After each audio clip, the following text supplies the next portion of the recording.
2020 has been an interesting year for all of us. It's brought a lot of things that we didn't expect. And with that often comes overwhelm, frustration, and fear.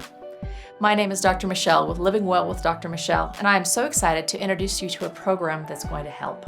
It's called Be Prepared, Not Scared, and I am really excited to release the book this year to be able to be prepared for next year. What this is a 12-step program. It's taking one step of preparedness every single month, or at whatever pace you would like to take it, focusing on that one thing and learning everything about that one area of preparedness so that the next month you're done with that and you can move on to the next.